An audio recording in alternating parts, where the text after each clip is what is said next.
Jangan lupa sahabat, like, komen dan subscribe. Tonton video saya sampai habis.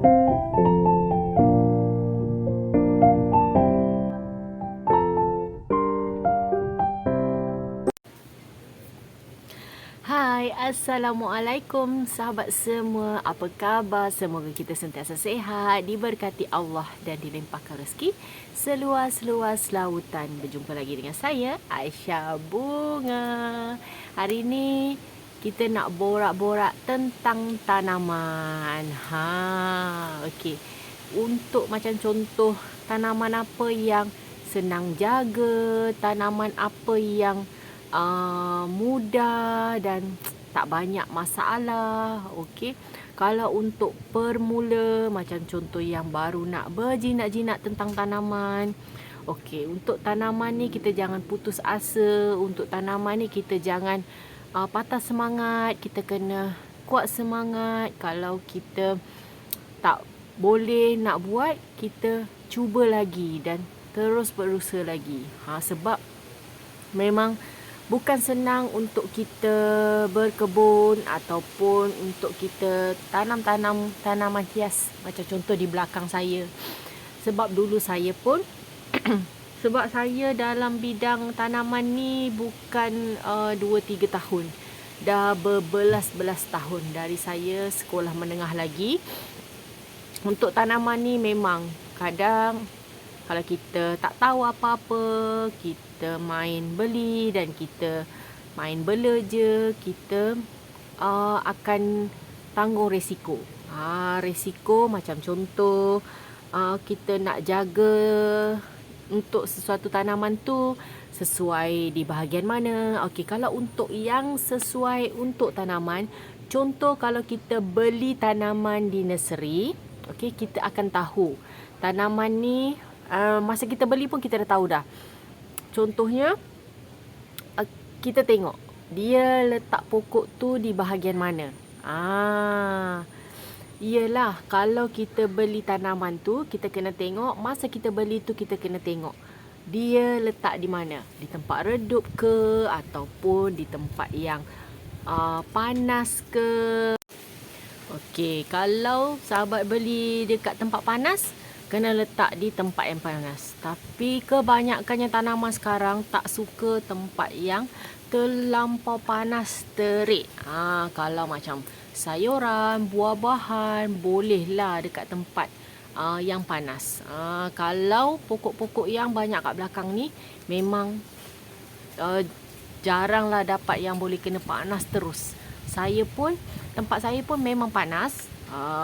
Panas pagi pun kena, panas petang pun kena. Tapi kanan kiri ada rumah kan, dia jadi tak lama lah panas tu. Walaupun tak lama, saya tetap pakai net hitam atas tu.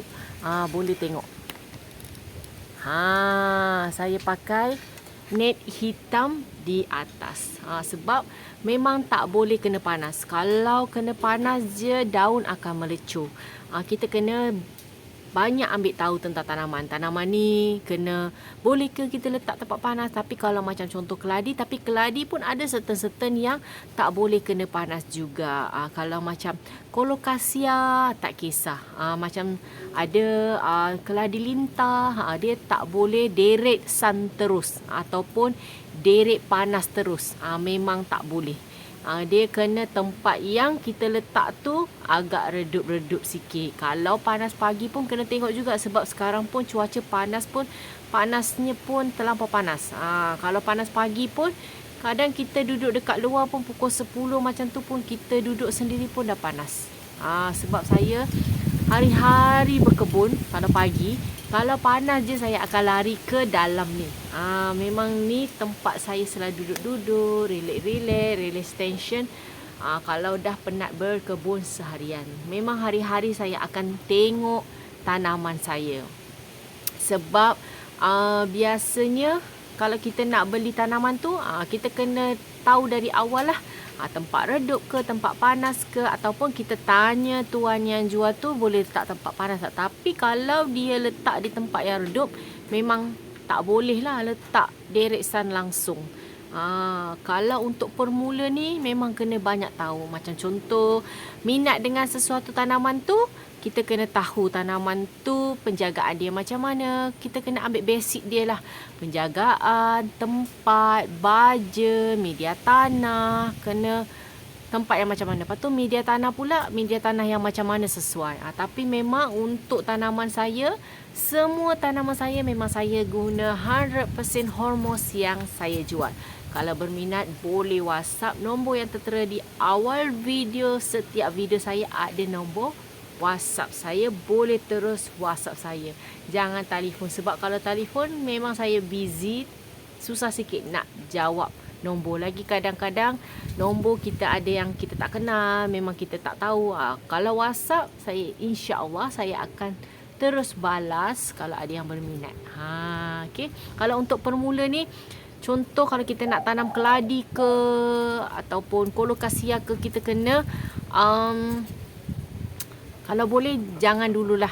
Kita kalau pokok yang paling saya minat sebenarnya, yang paling saya suka, yang tak ada masalah, yang untuk permula ni boleh aja bela ataupun jaga, adalah jenis pilo-pilo. Sebab pilo-pilo ni dia tak kisah terlebih air ke, tapi tempat memang sensitif, tempat yang panas.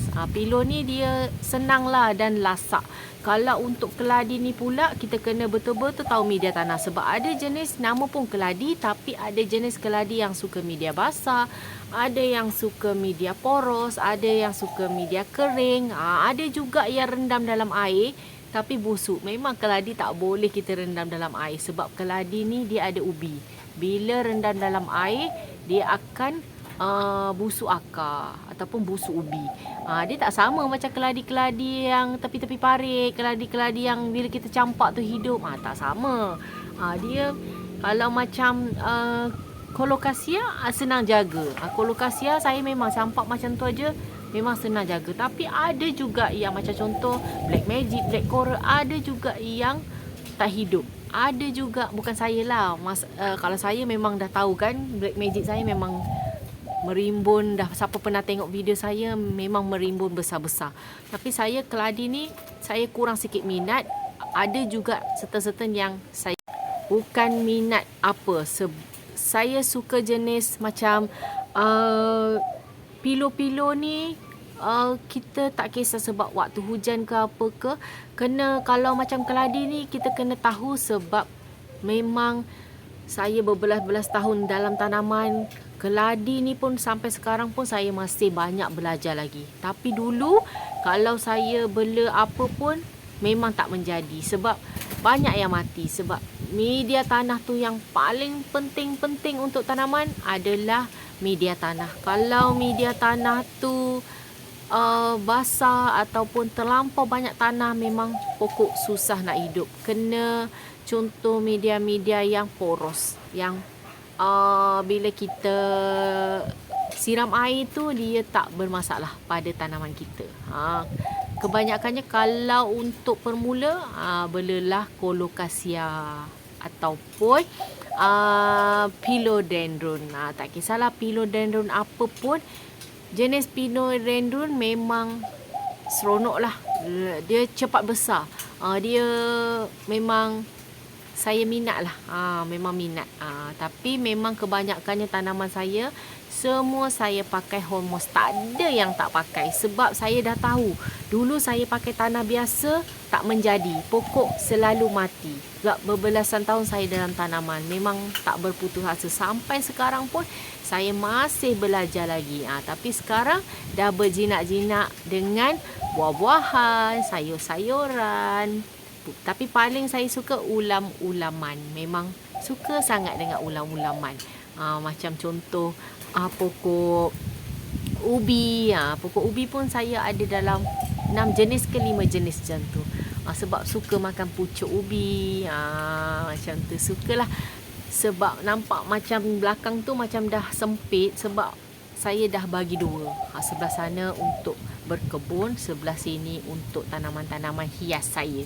Sebab dalam seronok jugalah kalau kita ada kebun sendiri, kita nak makan apa kita tinggal petik. Sebab saya jenis tak kuat makan cili, tapi bila kita nak makan kita petik, macam tu aja.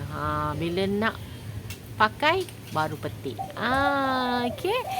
Itu je lah perkongsian saya untuk kali ni, borak-borak tentang tanaman. Kalau ada siapa-siapa yang nak tanya tentang tanaman, boleh je WhatsApp saya. Nak belajar tentang tanaman, boleh je. Yang penting, jangan putus asa, kena kuat semangat. Jangan berhenti di tengah-tengah jalan. Kita kena kuat semangat. Sebab dulu saya dalam 7 tahun, 8 tahun pun saya bekerja. Jarang tengok tanaman. Sabtu Ahad je tengok tanaman, ataupun balik dari tempat kerja saya tengok tanaman. Itu saja. Tapi Sabtu Ahad memang saya dengan tanaman memang kau-kau. Sekarang ni pun duduk kat rumah, bolehlah jadi semangat sikit kat saya. Okay, bye. Assalamualaikum. Kita jumpa lagi.